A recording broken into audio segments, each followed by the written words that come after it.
ये जो वॉशिंगटन में इतना बड़ा तमाशा हो गया, 2 बड़े टॉवर्स को ध्वस्त कर दिया एक हवाई जहाज ने। ये 2 बड़े टॉवर्स करीब करीब 110 मंजिल वाले थे, जिसमें पता नहीं कितने हजार लोग मरे हैं। कोई भी निर्दोष नागरिक मरे तो दुख होना चाहिए हमें, क्योंकि हम भारतीय संस्कृति के लोग ऐसा मानते हैं कि किसी को मारने का अधिकार किसी को नहीं है, क्योंकि जीवन देने का अधिकार जब हमें नहीं है तो मारने का अधिकार हमें नहीं, तो हम तो सब दुख ही प्रकट कर सकते हैं। लेकिन ये जो घटना घटित हुई है, इसका मंदी के साथ सीधा रिश्ता है, मैं ऐसा मानता हूं। आप मेरी बात को थोड़ा हो सकता है आज हंसें, लेकिन आप देखेंगे 10 वर्ष के बाद मेरी बात आपको पूरी की पूरी सच दिखाई देगी। मैं ये कहना चाहता हूं कि ये जो भयंकर दुर्घटना अतिरेकियों ने की अमेरिका में, वॉशिंगटन डीसी में 2 टॉवर उन्होंने उड़ा दिए, इसका मंदी के साथ सीधा रिश्ता है। आप पूछोगे कैसे, वो मैं बताता हूं। यूरोप और अमेरिका में मंदी क्यों आती है? मैंने यूरोप और अमेरिकन इकोनॉमी का पिछले 10-12 वर्षों में काफी स्टडी किया, और स्टडी करने के बाद मुझे जो हैरान करने वाली बात मिली, माहिती मिली, वो ये कि वहां जो है इंडस्ट्रीज जो चलती हैं, उनमें जो सबसे ज्यादा इन्वेस्टमेंट होता है, जो पूंजी निवेश होता है, वो किन इंडस्ट्रीज में है? हाईएस्ट इन्वेस्टमेंट अमेरिका में वॉर इंडस्ट्री में है। वॉर इंडस्ट्री माने युद्ध के उद्योग, युद्ध के उद्योग माने हथियार बनाने वाली बड़ी बड़ी कंपनियां। मैं कुछ नाम लेता हूं आपको। एक बहुत बड़ी कंपनी है रैथियन कॉरपोरेशन, हजारों अबज डॉलर के हथियार हर साल बनाती है, अमेरिका की सबसे बड़ी कंपनी है हथियार बनाने वाली। दूसरी नंबर की जो कंपनी है अमेरिका की, एक्सॉन, हथियार बनाने वाली दूसरे नंबर की सबसे बड़ी कंपनी। तीसरी अमेरिका की कंपनी है फोर्ड। आपको जानकारी है कि फोर्ड कार बनाती है। कार बनाना तो छोटा सा धंधा है उसका, जो कुल धंधा है उसके 5% में वो कार बनाते हैं। 95% इन्वेस्टमेंट उनका वॉर इंडस्ट्री में है, फोर्ड का। उससे भी बड़ी एक अमेरिकन कंपनी है GM, general Motors. General Motors के बारे में आपको माहिती है कि ये भी कार बनाती है। कार बनाती है, लेकिन कार बनाना उनका संपूर्ण बिजनेस नहीं है, उनका बड़े बड़े मिसाइल बनाने का बिजनेस। तो रैथियन है, फोर्ड है, जीएम है, एक्सॉन है।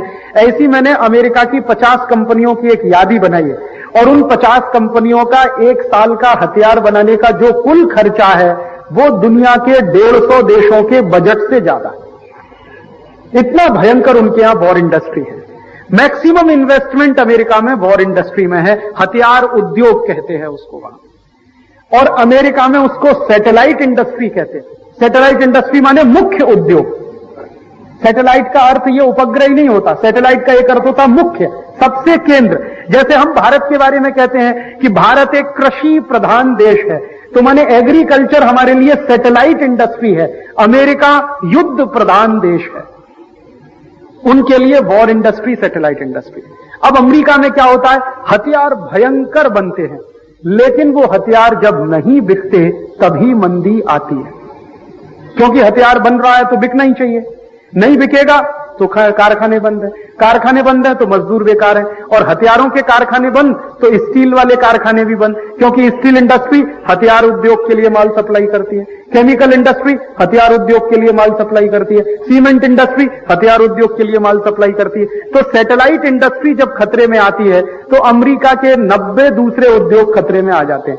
90 इंडस्ट्रीज अमेरिका में है जो वॉर इंडस्ट्री पर टिकी हुई है। एक ही इंडस्ट्री है अमेरिका में जो वॉर इंडस्ट्री पे नहीं टिकी हुई है, जिसको कॉस्मेटिक्स या ड्रग्स एंड फार्मास्यूटिकल इंडस्ट्री कहते हैं। बाकी सभी इंडस्ट्रीज उनकी वॉर इंडस्ट्री से जुड़ी हुई। अब अमेरिका में क्या होता है कि हर 25-30 बरस के बाद ऐसा होता है, एक साइकिल है वहां पर। आप अगर ध्यान दें तो भयंकर मंदी आई 1905-1910 के बीच में, भयंकर मंदी अमेरिका और यूरोप में। फिर क्या हुआ, उस मंदी को दूर करने के लिए पहला विश्व युद्ध उन्होंने लड़ा 1914 में, जो शुरू हुआ और 1917 तक चला, जिसको हम फर्स्ट वर्ल्ड वॉर कहते हैं। और वो फर्स्ट वर्ल्ड वॉर लड़कर अमेरिका ने अबजों डॉलर पंप कर दिया वॉर इंडस्ट्री में, उनकी मंदी दूर कर ली उन्होंने। फिर उसके बाद क्या हुआ, मैंने कहा कि 15-20 वर्षों में ये साइकिल रिपीट होता है। तो फिर क्या हुआ, 1930 में फिर मंदी आ गई, जिसको अंग्रेजी में ग्रेट इकोनॉमिक रिसेशन भी कहते हैं। अर्थशास्त्र के कुछ विद्यार्थी बैठे होंगे तो उनको तो पढ़ाया जाता है ग्रेट इकोनॉमिक रिसेशन 1930। तो भयंकर मंदी आ गई 1930 में। फिर अमेरिका ने क्या किया, यूरोप ने क्या किया? उस 1930 की मंदी को दूर करने के लिए उन्होंने सेकंड वर्ल्ड वॉर किया, दूसरा विश्व युद्ध लड़ा। और दूसरा विश्व युद्ध शुरू कैसे हुआ? दूसरा विश्व युद्ध शुरू हुआ, पर्ल हार्बर नाम की अमेरिका में एक जगह है, वहां पर अटैक हुआ। तो पर्ल हार्बर पर अटैक हुआ तो फिर विश्व युद्ध भड़क गया। दिखाया यह जाता है, बताया यह जाता है कि पर्ल हार्बर पर अटैक जापानियों ने किया, लेकिन अमेरिका के ही कुछ खोजी पत्रकारों ने अभी 3-4 बरस पूर्व ये निकाल दिया और सनसनी फैला दी पूरी दुनिया में कि 1941 में सेकंड वर्ल्ड वॉर शुरू करने के लिए पर्ल हार्बर पर अटैक अमेरिका ने खुद ही करवाया, अपने ही ऊपर अटैक करवाया।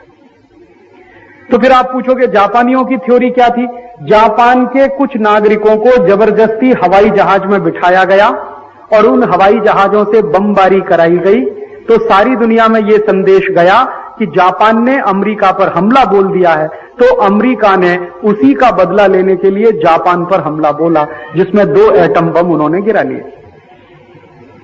और 2 एटम बम गिराने के पहले भरपूर युद्ध लड़ा। रूस, ब्रिटेन और ये सब एक दूसरे के दुश्मन हो गए। एक बाजू में मित्र देश, दूसरे बाजू में शत्रु देश।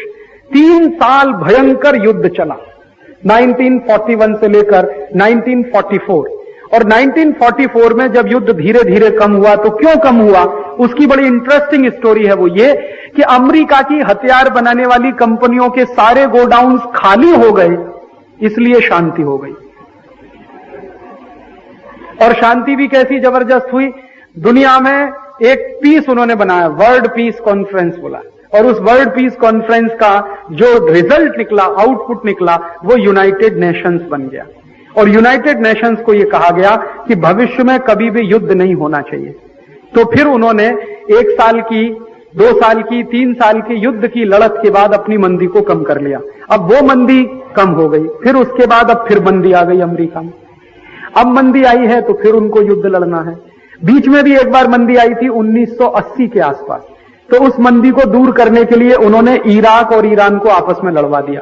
अमेरिका देखिए और यूरोप, मैं आपको इनकी एक विशेषता बताता हूं। ये लोग ऐसे हैं जो दुनिया में कोई भी काम करते हैं तो पहले लेजिटिमेसी सिद्ध करते हैं कि ये बिल्कुल लेजिटिमेट है, हम जो कर रहे हैं वो बिल्कुल सही कर रहे हैं। तो लेजिटिमेसी सिद्ध करने में बड़े बड़े प्लॉट रचते हैं, बड़े बड़े वहां पे काम होते हैं। तो पर्ल हार्बर की लेजिटिमेसी सिद्ध करने के लिए जापानियों को बिठा लिया प्लेन में और खुद से अटैक किया खुद के ऊपर।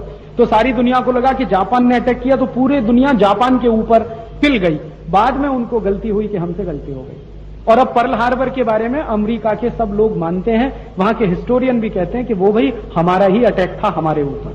क्यों? क्योंकि हमें लगता था कि वो जरूरी है, सेकेंड वर्ल्ड वॉर नहीं होता तो हम तो मंदी दूर नहीं कर पाते। तो सेकेंड वर्ल्ड वॉर की मंदी दूर करने के लिए पर्ल हार्बर का अटैक, और अभी थर्ड वर्ल्ड वॉर होने जा रहा है, क्योंकि मंदी फिर आई है, उसकी ये पूर्व भूमिका है और तैयारी है। अब इस भूमिका में अमेरिका अकेले नहीं लड़ना चाहता। अमेरिका क्या चाहता है? दुनिया के सब देश उसके साथ आ जाएं। नाटो नाम का एक ग्रुप है, नॉर्थ अटलांटिक ट्रीटी ऑर्गेनाइजेशन, उसमें 17-18 देश हैं। अमेरिका ये चाहता है कि ये सब मेरे साथ हों। क्यों चाहता है? क्योंकि अमेरिका ये कहता है और मानता भी है कि मैं अकेले लड़ूंगा तो हथियारों की खपत कम होगी, एक ही आर्मी तो लड़ेगी। अब नाटो मिलकर लड़ेगा तो 18 गुनी बढ़ जाएगी। और मजे की बात उनकी क्या है कि अमेरिका के राष्ट्रपति जॉर्ज बुश ने पिछले 2-3 दिन में एक ही अभियान किया है, वो ये कि अपनी संसद में रातों रात $40 अरब का बजट पारित कराया है स्ट्राइक करने के लिए, माने हमला बोलने के लिए। और हमला बोलना कहां है? अफगानिस्तान पे बोलना है, सूडान पे बोलना है, लीबिया पे बोलना है। उनका टारगेट पहले से फिक्स है। अफगानिस्तान पे हमला बोलेंगे, लीबिया पे बोलेंगे और ये सूडान पे बोलेंगे।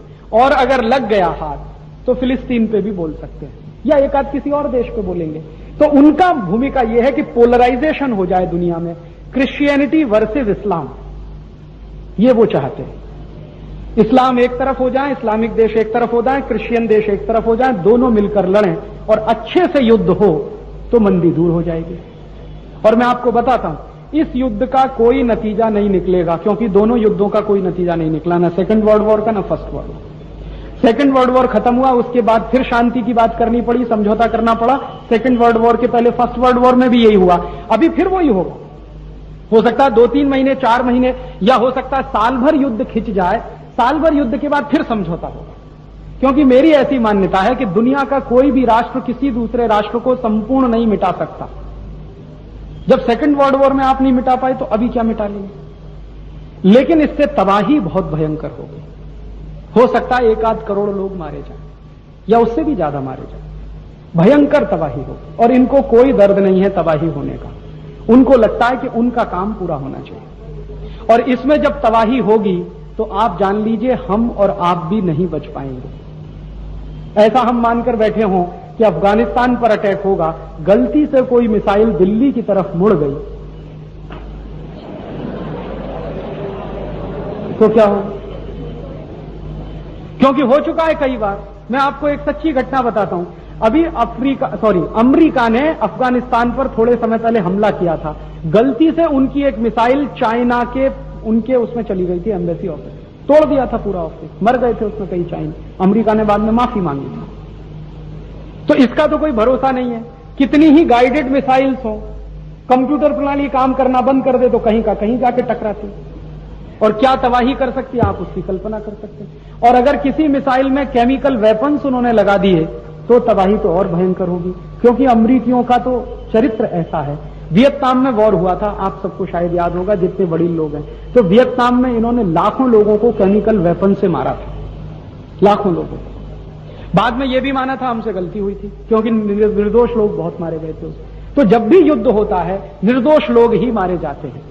अब अमेरिका क्या कहता है, ओसामा बिन लादेन हमें चाहिए। भाई तुमको ओसामा बिन लादेन चाहिए तो ओसामा बिन लादेन लाने के रास्ते बहुत सारे हैं। युद्ध लड़ने का ही एक रास्ता थोड़ी है। ओसामा बिन लादेन को पकड़ के अमेरिका ले जाने के लिए बहुत सारे तरीके, आप कोई भी तरीका इस्तेमाल कर सकते हैं। लेकिन अमेरिका चाहकर भी ओसामा बिन लादेन को अरेस्ट नहीं कर रहा, क्योंकि लड़ना तो उसी से है ना। अब दुश्मन को ही अरेस्ट कर लेंगे फिर लड़ाई किससे लड़ेंगे। ऐसे ही सद्दाम हुसैन की बात चली थी, तो सद्दाम हुसैन को पकड़ने के 50 तरीके थे, लेकिन उन्होंने कोई तरीका नहीं अपनाया। सद्दाम हुसैन को जिंदा छोड़ा ताकि लड़ने के लिए कोई तो रहे सामने।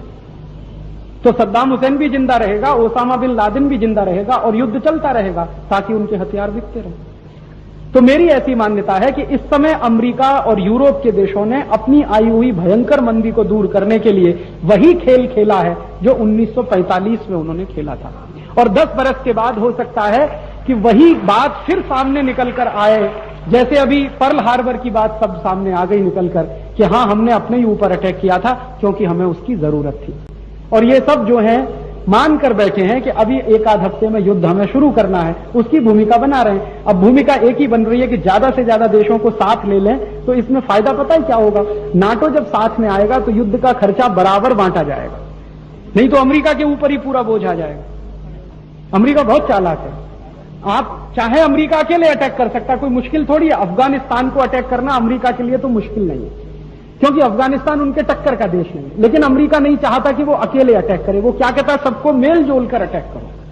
तो मेल जोल से अटैक के क्या होगा कि अटैक करने का मान लो $200 अरब का खर्चा आया, तो नाटो के 18 देश हैं, सब में बराबर बराबर बच जाएगा। तो अमेरिका का अपना खर्चा कम होगा और हथियार उनके मैक्सिमम बिकेंगे, क्योंकि हथियार नाटो में कोई नहीं बनाता सिवाय अमेरिका के। एक ही देश है जो हथियार बनाता है, अमेरिका। बाकी नाटो के जितने भी देश हैं वो उनसे लेते हैं, खरीदते हैं, तो उनकी सप्लाई होगी। अब आप देखो कि खर्चा युद्ध में जब होगा तो वापस अमेरिका में ही पहुंचेगा वो पैसा। नाटो के देश जितना भी खर्च करेंगे हथियार खरीदने में, वो जाएगा अमेरिकी कंपनियों के खाते में, तो पैसा तो अमेरिका में वापस ही आने वाला है। उसी पैसे से वो अपनी मंदी को दूर करने की योजना बनाते हैं। और जब उनकी